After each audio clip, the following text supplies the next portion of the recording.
Hello, everyone, and welcome back for another episode of the Pair Program. I'm your host, Tim Winkler, accompanied by my co-host, Mike Gruen.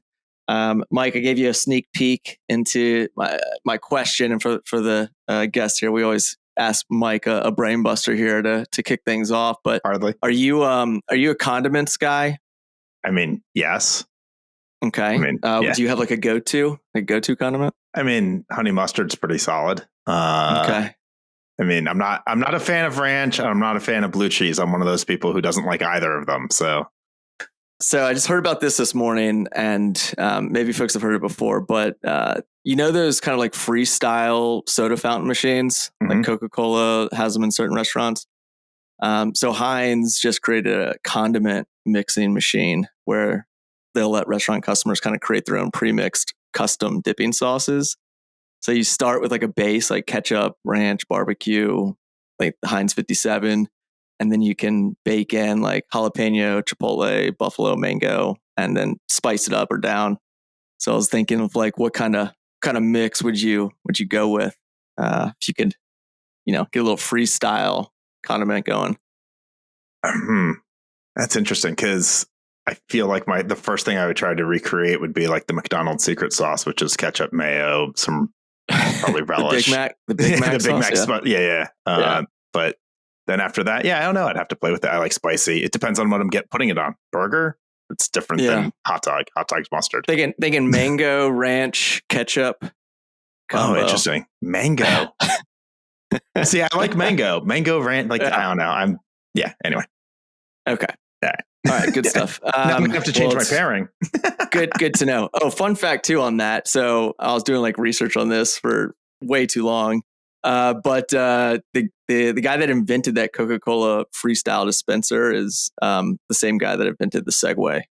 So, not interesting. Not the best track record, but random. Yeah, very eclectic inventor. Yeah, right. Very diverse skill set.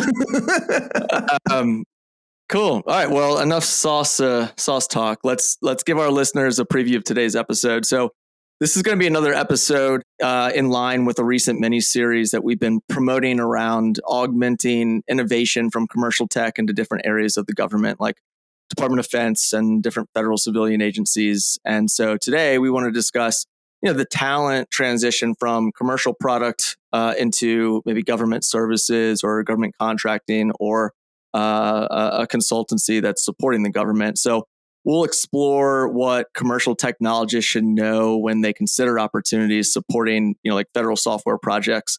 And then we'll also kind of like dissect some of the digital landscape across the federal software ecosystem, highlight what skill sets are trending maybe in 2023, and the government agencies that are kind of embracing this type of innovation. So to unravel the subject, we've invited two guests with firsthand experience navigating the world of tech from modern govtech environments. So we're joined by Alissa Bookwalter, who's managed talent departments for government agencies like the United States Digital Service, which is an agency launched almost 10 years ago to modernize government services and user experience. Most recently has been helping scale out innovation labs and accelerators that are impacting the Department of Defense. And then alongside Alissa, we have Bryon Kroger. Bryon, I think of as like a visionary in the defense tech industry, served as a captain in the United States Air Force. Bryon, I've read up on your background as well. And, you saw this need for advanced tech in the military, created Kessel Run as a precursor to your current venture, Rise 8. We'll touch on the Kessel Run story in our episode. I think it's got a lot of relevance to the topic. But Rise 8 is a digital services company that helps customers in high compliance organizations like the government build and deploy software more efficiently. Alissa and Bryon, thank you both for joining us today. Thanks for having us. Yeah, thank you. Excited to be here. Yeah, good stuff. Well, let's dive into before we dive into the discussion, we can't skip over one of our favorite segments, which is Pair Me Up. Pair me up. So we'll all go around the room and shout out a complimentary pairing. Mike, you always start us off. So what do you got for us today? And I hope it doesn't suck, because you already kind of told me that it's going to suck. But now I have ketchup and mayo on my mind. But no, I'm going to stick with my guns and go with change and optimism. I think they go pretty well together. I think there's a lot of people who look at change and get very like wound up about it and like sort of see it as bad. And especially in engineering, I've seen that. So like sort of just embracing that change happens, change is good, and being optimistic about it and trying to figure out what good can come from this change. So that's my pairing this time. Hey, that doesn't suck. I thought you were prepping me for something really. I mean, I guess you're right. Expectations low and then surprise. That's maybe that would be Nice. Yeah. I like it, man. I like that. I think everybody could use that type of outlook in today's world. So good call. Thanks. All right, I'll go. So this past weekend, my wife and I, and our 5-month-old baby now, and our dog, we went for a Mother's Day getaway and went out into the mountains out near Charlottesville. Went on Alice's first hike, and something that my wife and I would always do when we go on hikes is touch trees every so often. And for us, it was just something that kind of brings us into the moment. So something about being present, being out there, and touching a tree while you're going for a hike. So mine is going hiking and touching trees. And that's we actually had the 5-month-old. We put her hand on the tree and videotaped it. It was pretty adorable little moment. Yeah, big fan of being outdoors. So that one was my pairing for today. But let's go ahead and pass it along to our guest. Alissa, we'll actually start with you if you want to give us a quick intro and tell us your pairing. Yeah. Hi, everyone. I'm Alissa. I spent, about 10 years, first part of my career supporting military health. Did a lot of stuff with wounded, ill, and injured military service members, veterans, and their families, which was really cool. And then I made the pivot into kind of civic tech and all things tech. Spent some time working as a federal civilian, like you said, at the digital service, and then actually at Kessel Run. And now I'm at a small nonprofit. I'm a chief talent officer called the Griffis Institute. Fun stuff. I have 3 cats and 2 dogs, and I live in Washington, D.C. Cool. And this week, my pairing is doggy daycare and usher. That's a little bit probably off the wall, but my dog Leo goes to daycare and he absolutely loves it. And I get the pleasure of dropping him off most mornings. One particular, I don't remember what day it was this week, but I was just kind of in my head. There was a lot of, stress going on, and I drop him off and I'm walking back to my car. And all of a sudden I hear one of my favorite Usher songs from back in the day start blaring on the music. And I look back and I see my dog just jumping around and having fun. And I'm like, this is the most bizarre, surreal moment, but I like it. And it took me back, and I'm going to have a damn good day. So that's my pairing. Nice. Oh man, that's great. That is a throwback as well. Do you have a favorite Usher song? He's a good artist, but the song that was playing was, I don't know if you remember, I think it was called Yeah. It had Little John or something, and I hadn't heard it in a hot minute, but here we go. Here we are. How did our producer know that? Our producer is sitting in chats over here saying "yeah" in all caps. I was like, that's scary, but he knew it somehow. It is a popular Usher song. So, yeah. All right, that might be the most random pairing we've ever had on the show. So that is good work. Nice. I like it. Love it. Yeah, awesome background too. We're excited to dive deeper into that. So cool. Well, Bryon, how about yourself? Quick intro and your pairing. Yeah, so I'm Bryon Kroger, CEO and founder of Rise 8. Prior to this, I spent 10 years active duty Air Force. First 7 years, I was a targeting intelligence officer. In the last 3 years, I founded Kessel Run and served as a chief operations officer before getting out and starting Rise 8. My pairing, I've been traveling a ton. I've been on the road, conferences here in Tampa where I'm located. So it's just been hectic. But I live on the water. Our office is on the water here. And we have a boat club membership. So whenever people come to town, I like to take them out on the boat.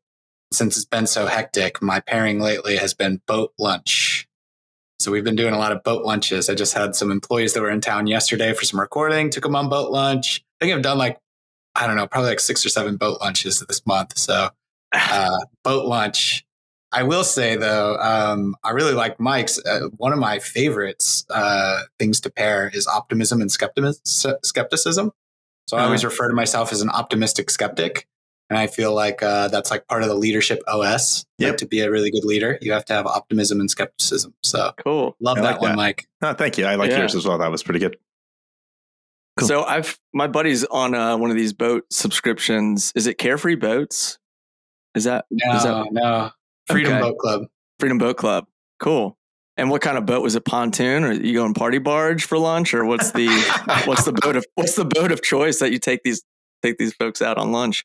Tampa's got a good setup. There's actually like 16 locations you can rent from, and they have like, anywhere from like 5 to 20 boats each. Wow. The location here by our office though has a lot of center consoles, deck boats. I've taken my kids tubing out here from this location.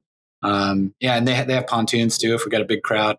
But I usually grab like a center console with a like 250 on the back so we can just really haul up the river and go get some lunch. Wow. So convenient too. You don't have to worry about trailing it or anything like that. Yeah.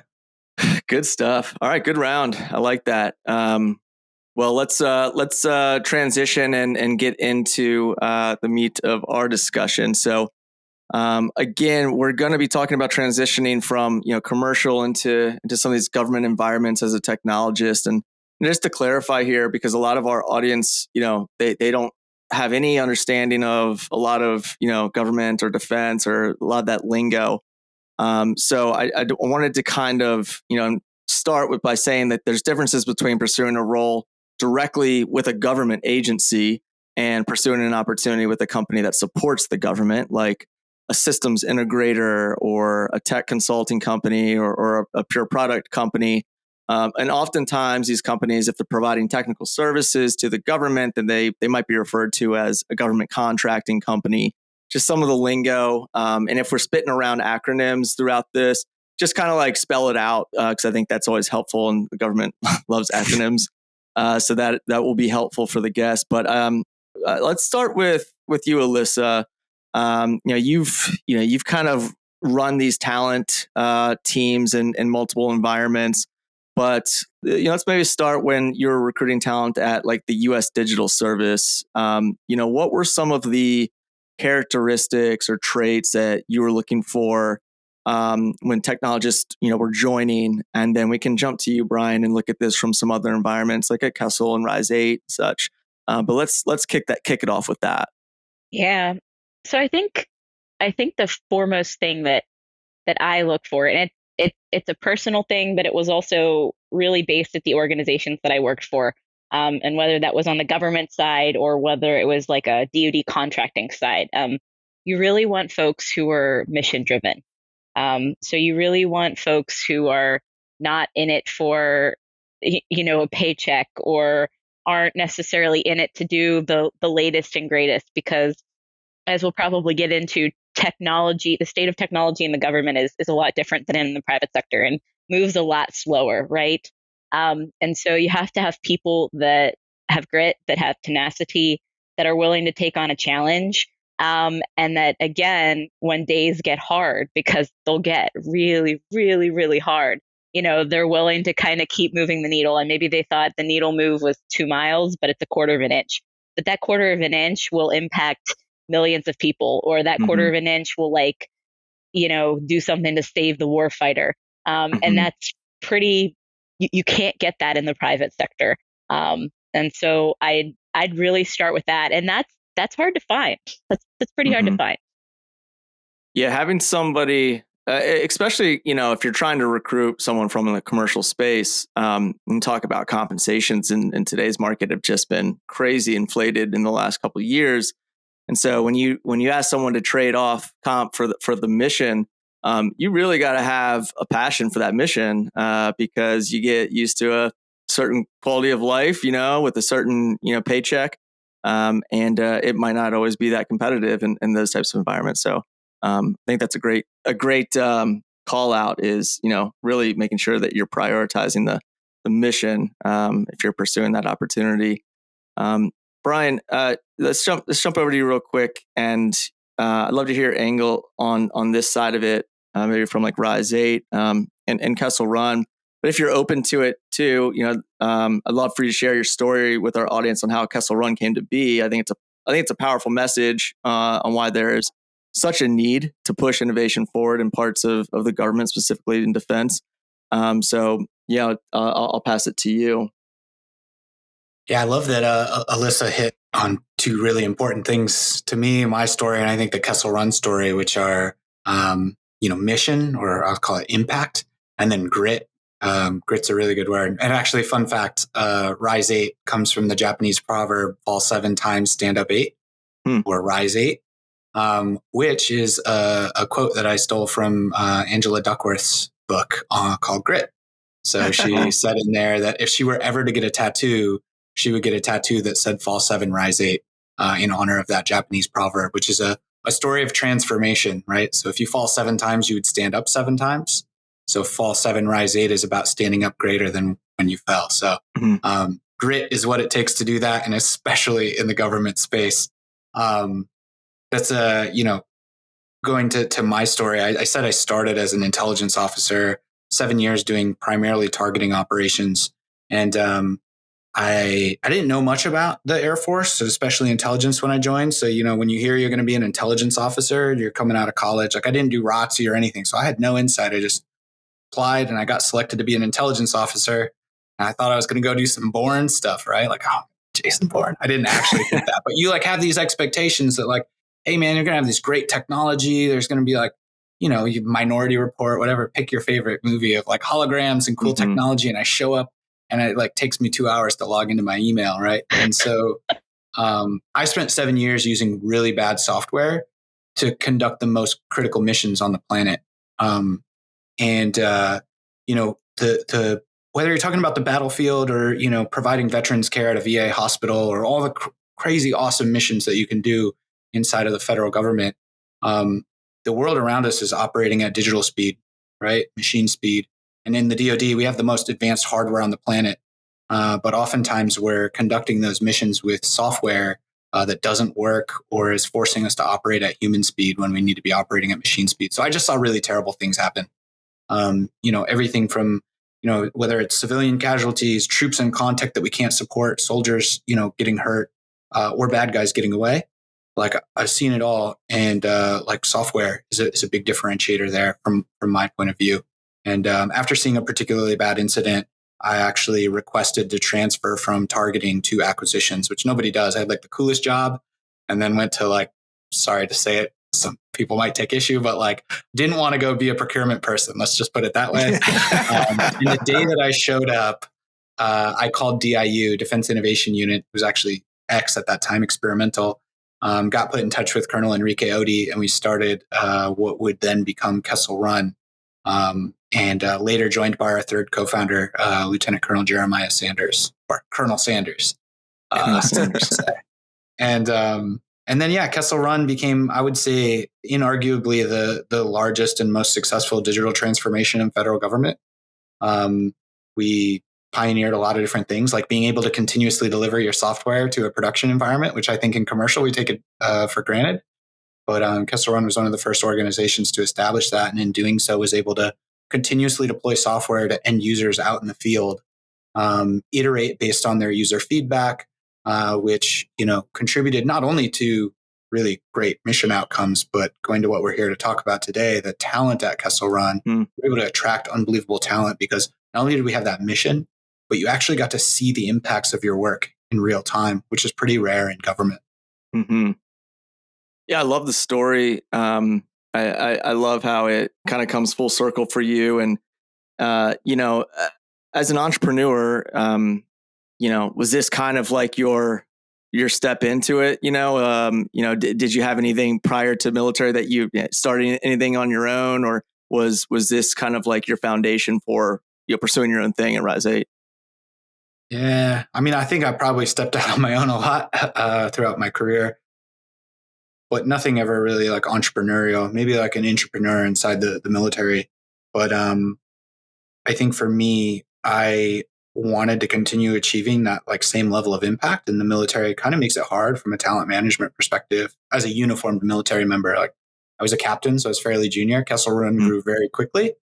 to the point that it was now like the size of an organization that would be taken on by a colonel, right? Several ranks beyond where I was.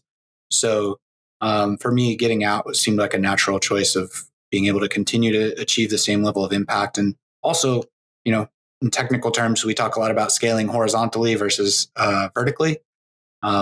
I could keep going and doing like vertical scaling, like go to the next program and do something cool and go to the next one. But at Rise 8, I get to go all across the federal government and help everyone. So that's what drove me, not necessarily anything entrepreneurial, but just wanting to continue to grow the impact.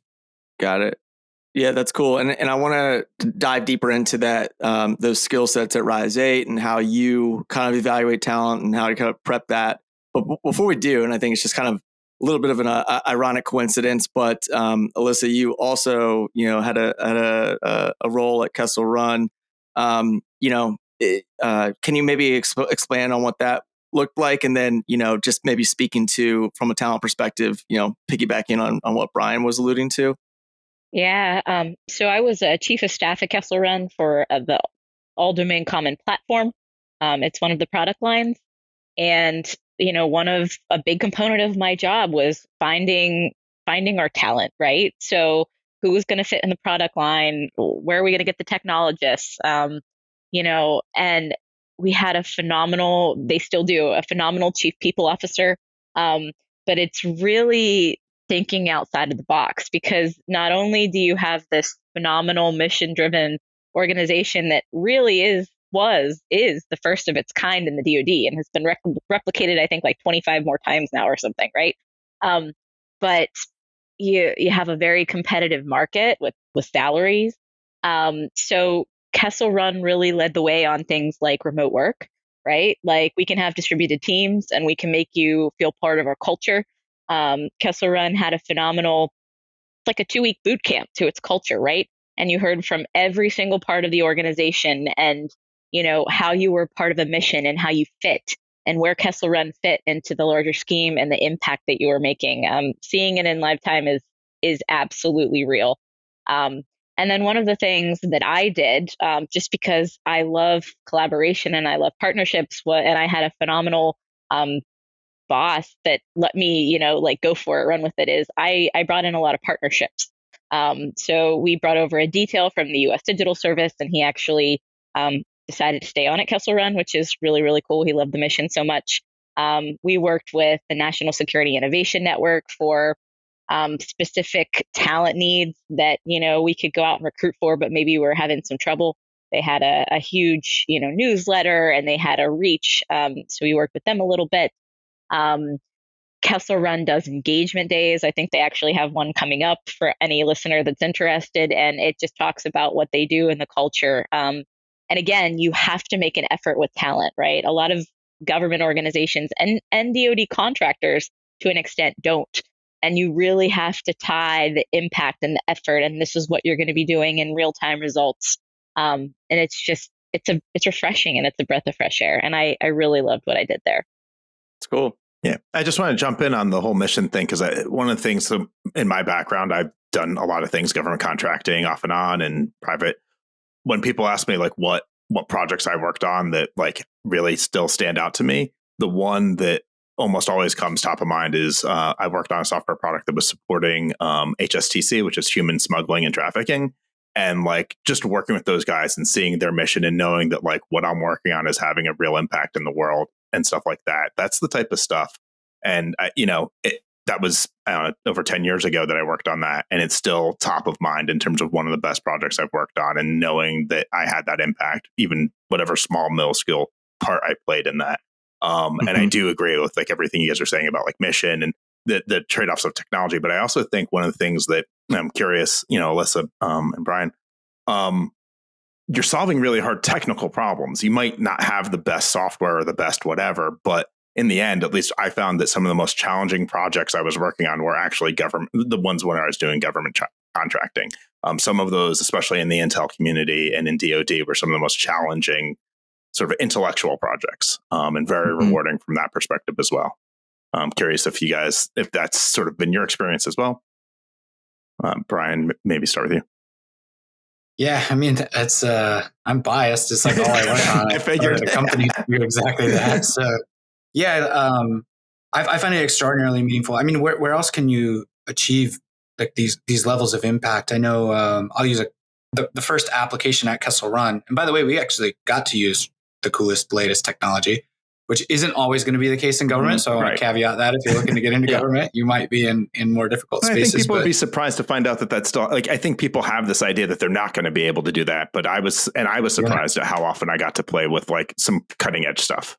So I'm sorry. Yeah, cutting edge stuff on like really cool missions. The first application that it actually was like the precursor to Kessel Run. We ended up adopting the app. It was called Jigsaws, it was a tanker planner application to do air-to-air refueling.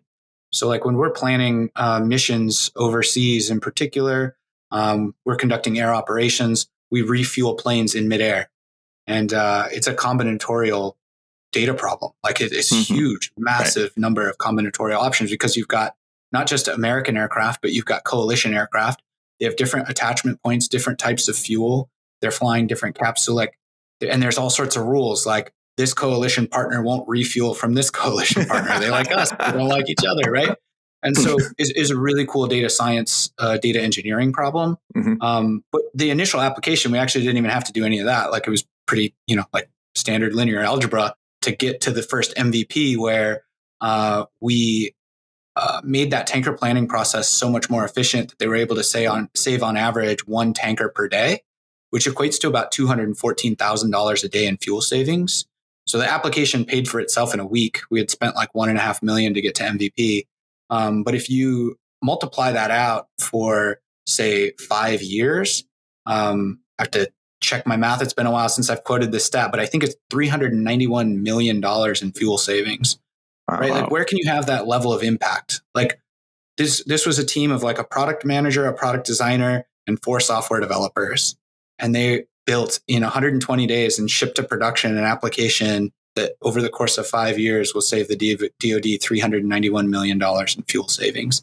That's just the initial iteration. They went on to actually save 2 tankers per day, started to implement algorithms that make the planning process more efficient so that we need less planners. So there's troops that don't have to deploy overseas. I mean, just like crazy impacts that you can have. Like where else can you do that? You know, I always joke, like you walk down the street in San Francisco and there's an ad for a job to go work on a app that helps you optimize your dog walking route so you can find places for your dog to pee. It's like, cool, bro. It's San Francisco. It doesn't really matter. Yeah. But the reality here, though, is that there is some pretty big misconceptions, I'd say, some common misconceptions about a lack of innovation or, just so much red tape. And it's really tough to innovate or ship, quickly. What are some of the ones that are there any others that you've heard of or how would you combat some of those misconceptions or how would you say that, that could be true, but, maybe navigating these types of opportunities or with on these types of projects? Yeah. So from my end, I think we like to call it bureaucracy hacking. And I think that's a pretty standard term these days. But what I would say, one of the misconceptions is what you alluded to. It's that there's so much red tape and there's so much bureaucracy and there's people standing in the way that aren't willing to change or, clinging on to antiquated processes or policies or regs and they don't want to move. And that's actually a lot of the times not the case. It could be education. It could be misinformation. It could be someone quoting some reg or policy that like they've been told. And guess what? Reg or policy doesn't actually have that. Or maybe it actually hasn't had a legal interpretation and you can actually do something really cool and move fast. It's building relationships. I mean, whether you're on the government side or the government contracting side, right? Having stakeholders trust you and work with you and valuing their input and their expertise and their probably most oftentimes decades of federal service is really important. And then potentially pivoting and showing them a better approach, right? I don't think a lot of us are here to kind of come in and make a buck and leave, right? And kind of go out and then IG gets involved and it's millions of dollars in a system that doesn't work, right?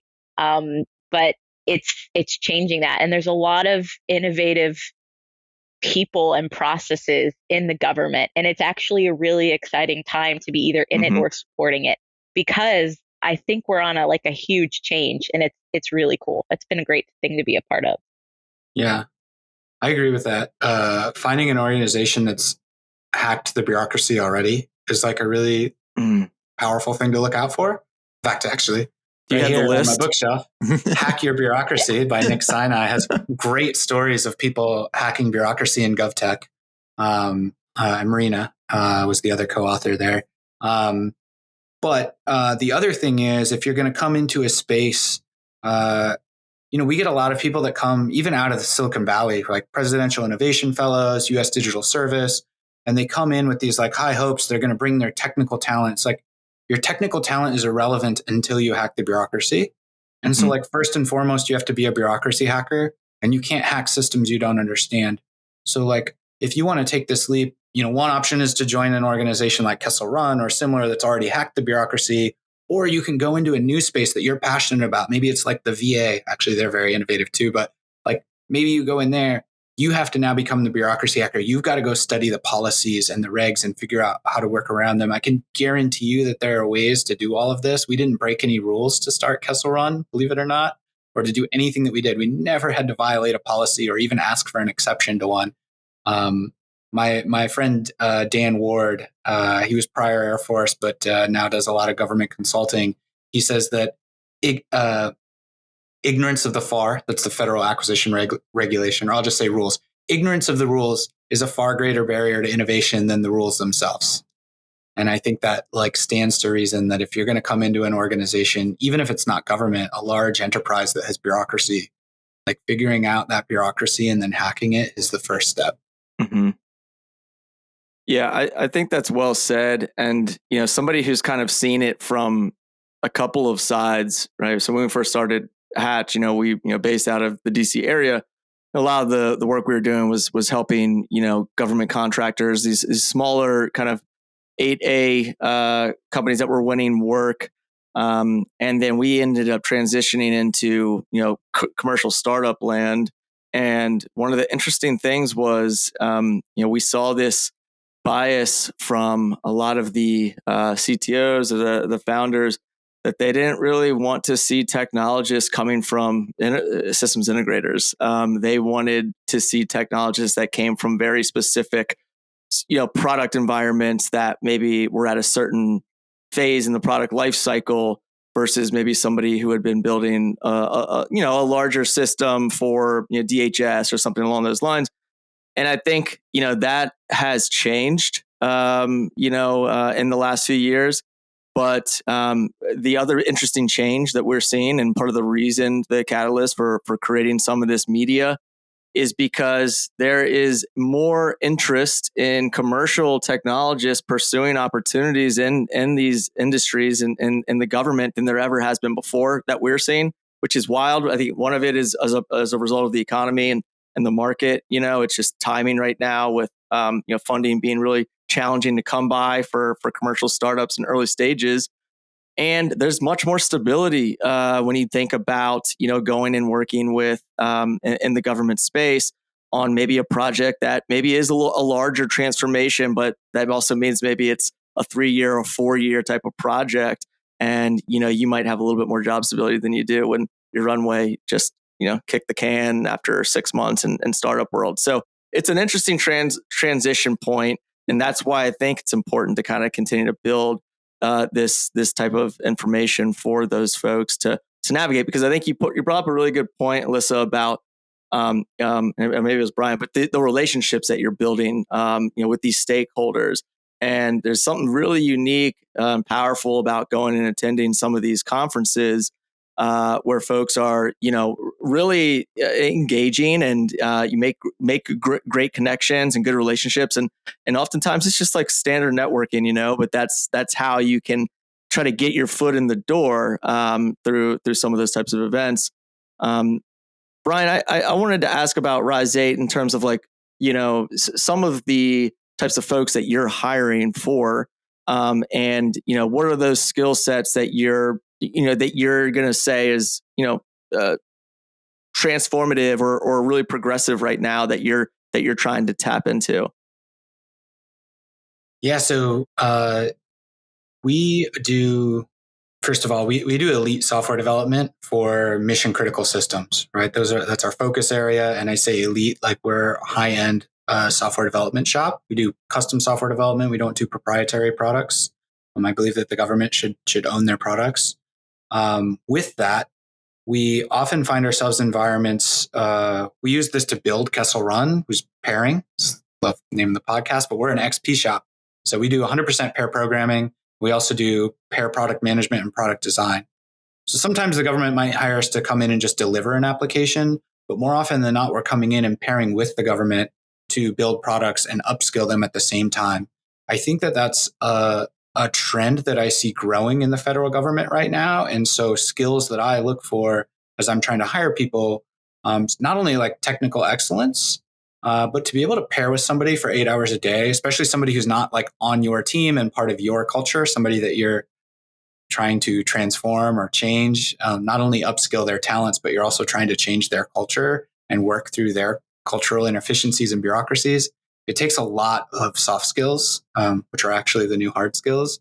So honestly, like I'm looking for engineers that are excellent communicators, that have high empathy, that are able to pair program effectively, which we have a way to assess that. So I'm looking less right now at like hot skills, like, oh yeah, I need a prompt engineer. I'm looking more at how do I find those unicorn engineers who are also incredible communicators, empathizers, upskillers, coaches. So that's really our focus. I would say that's somewhat unique in the space still, but I see it as a growing trend. And if you want to be in this space, I think having those skills is really important. Even if you were going to go direct into government as a technologist, you're probably going to have 4 or 5 people on your team who are nowhere near your level. So being able to do something like pair programming or pair design with them is, I think, a really valuable skill set to create change. It's fascinating. You can't snuff that out with a coding challenge. That seems like that's a little bit more of a human conversation right there. Alissa, what about you? And I'm curious on the work that you're doing at the Griffis Institute. What is it that you think is so mission driven about this, and how is it transforming how technology is being built in defense? Yeah, well, the fun thing about where I'm at right now, specifically what I get to do with our division, is our division supports Department of Defense, mostly for the Air Force internship programs. So we are really taking the next generation of technologists with an end goal of getting them real world experience, getting them to work with mentors who are federal employees or defense industrial based employees, and getting them interested in it. Getting them scholarship money, right? And then at the end, hopefully they'll have an interest in joining federal service or going to the defense industrial base or becoming an entrepreneur and supporting defense, right? All of it is a win. And those things that I hear Bryon talk about, that holistic picture of not only the technical chops, but the all around, nice person, engage with stakeholders, educate people in a way, the people skills are what we're doing with the interns, right? So they come on and they have their projects and their mentors, but they also have classes on leadership and development and all of this really good stuff that makes a killer, well-rounded employee, whatever they decide to do. And so it's just really great to see that the pipeline, especially for the DoD, is headed in the right direction, right? Because I think that's the future of work, right? Especially in the technical space, whether you're in the government side or the government contracting side or wherever. Yeah, well said. Yeah, so we only have a couple more minutes left before we transition to the last segment here. But just generally speaking, are there other like any agencies or specific resources that you would direct folks to? It could be conferences, it could be things of that nature. That maybe is a good starting point for folks that are looking to learn more or get a little bit more entrenched and meet some folks that can be beneficial as a technologist? Absolutely. I think one just happened, Code for America Summit. Code for America is a great organization. The name speaks for itself, I think. Really great mission-oriented folks. They don't play as much in the DoD space. It's mostly like federal, state, local agencies, but really great crew, amazing networking. You hear the craziest stories. It's hard to walk away from there and not want to go work for government. And then, Alyssa's part of this group, but like anything that stemmed out of the U.S. digital service kind of tidal wave that came through. So there was Defense Digital Service, there's 18F and the Technology Transformation Services within the General Services Administration.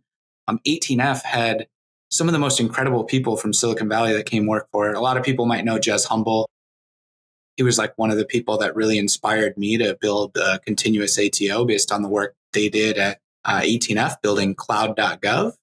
So there's all sorts of really cool use cases. And then the DoD software factories, they're like very vocal and active on like LinkedIn and other social media. So, and lots of like recorded videos, and they participate in conferences. They were just at KubeCon and, they're just out there everywhere. You can find them.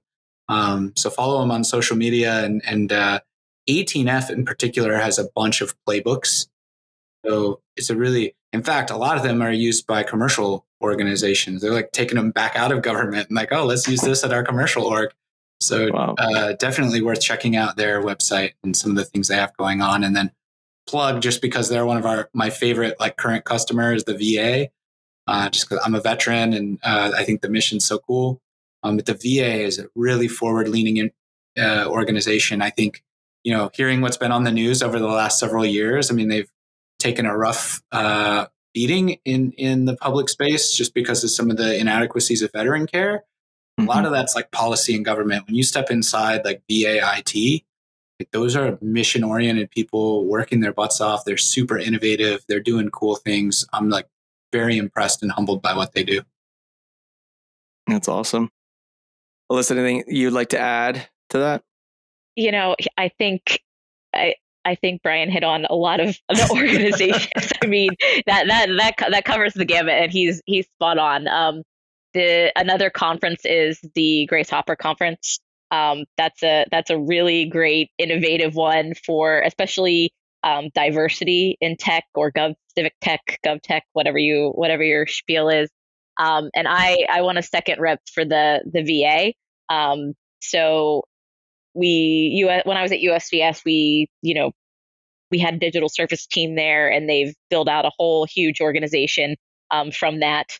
But really, really transformed care for veterans. And my husband's a disabled veteran and uses their services, and it's like night and day from a couple years ago. So I want to second their efforts. It's really cool.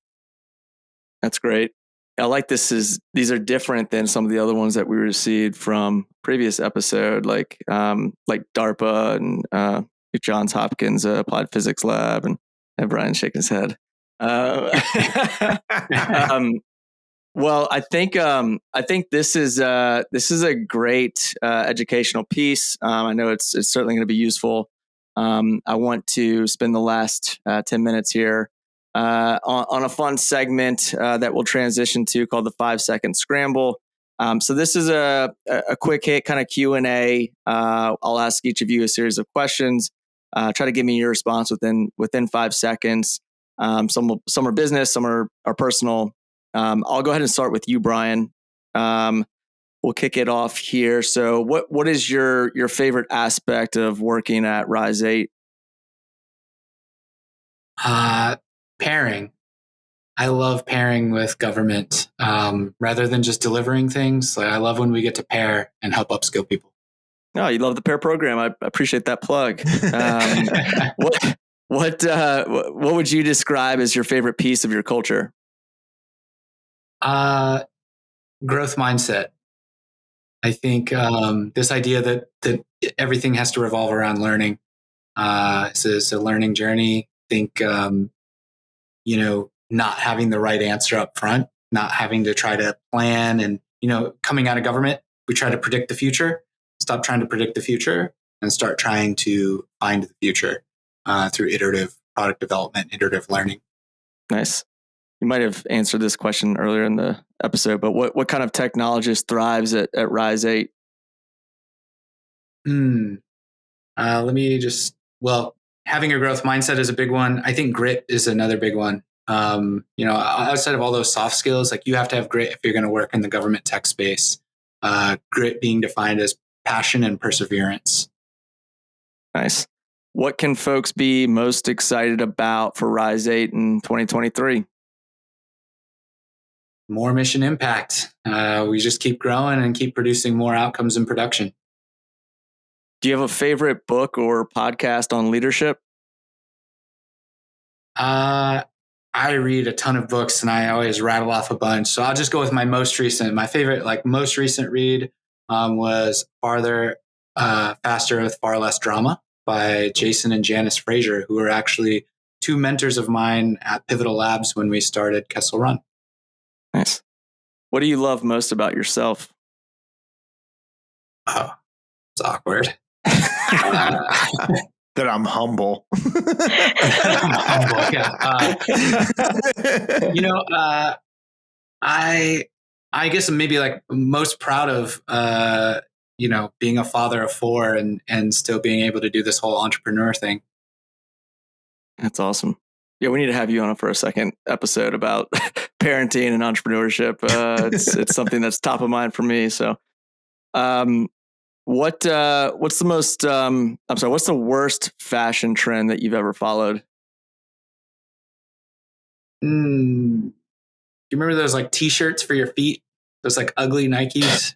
I don't remember what they were called. I don't know. Nike called it t-shirts for your feet, though. I gotta Google this now. Those were horrible. T-shirts for your feet. Wow. All right, we'll accept that. If you could have dinner with any historical figure, who would it be and why? Marcus Aurelius, because I wish I was more stoic. Nice. What is a charity or corporate philanthropy that's near and dear to you? The Wounded Warrior Project's a big one, but all things related to veteran care, bring veterans, off the streets and away from suicide. What is one skill or hobby that you've always wanted to learn, but you haven't had the chance to yet? Oh.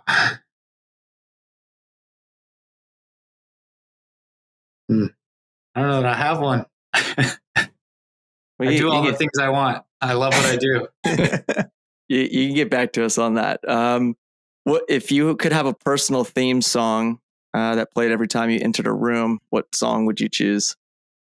Rise Up from the Hamilton soundtrack. Oh, cool. And then last question: who is the greatest superhero of all time? I'm partial to Superman. The cliche answer, but yeah, that's it for me. All right, that's it. You nailed it. We're still gonna need that answer from the skill or hobby. We'll wait for that at another time. But well done, Alissa. Are you ready? Hope you weren't taking notes because none of these questions. I wasn't taking notes, but those were intense. So all right, let's see what you got. Okay. All right, let's go. Explain Griffis Institute to me as if I were a 5-year-old. Sure. Talent and technology accelerator. If you like Star Wars, like running around with porgs on your shoulders, being able to use lightsabers, aka pool noodles, to demonstrate really, really cool things with cybersecurity and science, you would love the Griffis Institute. That was perfect. I'm sold. I'm going to apply tomorrow.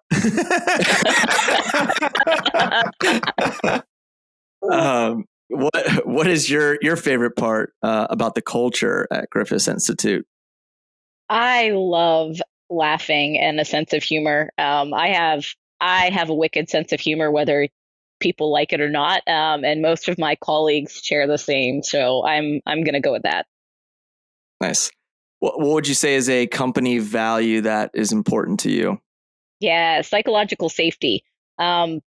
it's really important that everybody has psychological safety to speak their mind, to disagree on things, but commit, and a safe space to, show up authentically for who you are. And that's really important for me wherever I go. Do you have a favorite book or podcast on technology?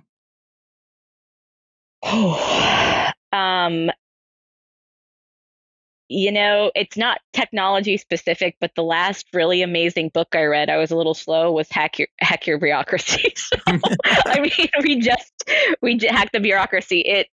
It was spot on, and I needed that inspiration, and I hate to shout it out a second time, but that was so good. And it's so much more than technology, though. It has a lot of really good examples for it in government. I feel like we're just running a promo ad here for the book. About to see an influx in sales. Who is your biggest role model, and why do they inspire you? Oh, good one. I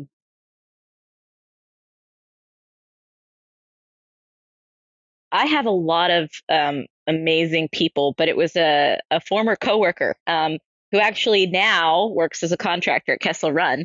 And she's a retired '05 military psych nurse. And I worked with her when I was supporting wounded, ill, and injured soldiers at Walter Reed. And she just really,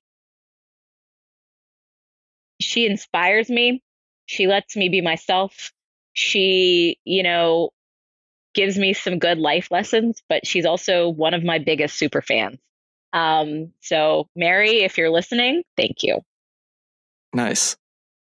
What is a charity or a corporate philanthropy that's near and dear to you?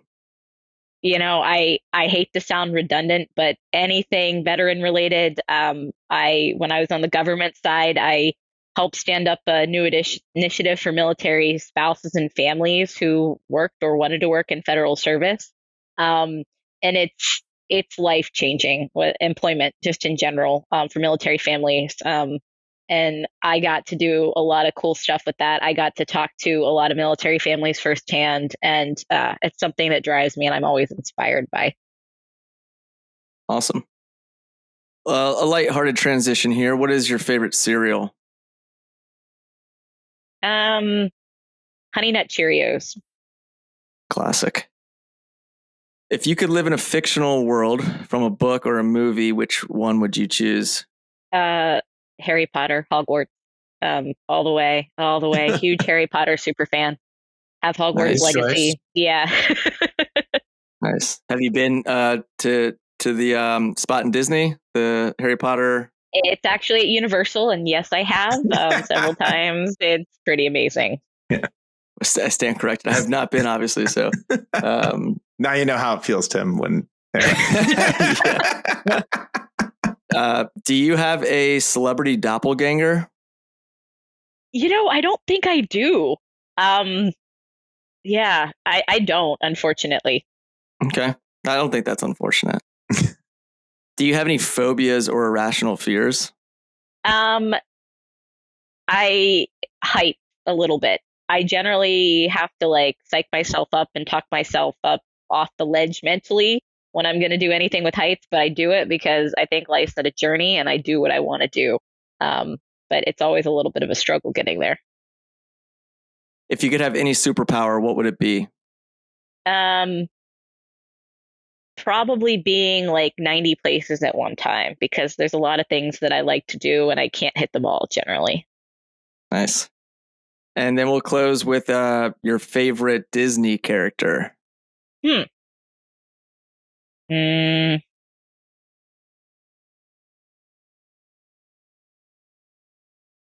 That's hard. Yeah. And we're encompassing modern Disney too, so everything. Yeah. Can I just it's not Disney, but I'm just gonna go with Harry Potter and Hermione, because I think she's pretty cool. Sorry, it's not Disney specific, but we'll keep the Harry Potter theme. There you go. We'll accept it. Cool. That's a wrap. This has been a lot of fun. Thank you both for joining us and tackling a topic that is important. It's very in our industry, anyways. It's very front and center. So appreciate you all sharing some knowledge on it and joining us on the pair program. Thank you. Thanks.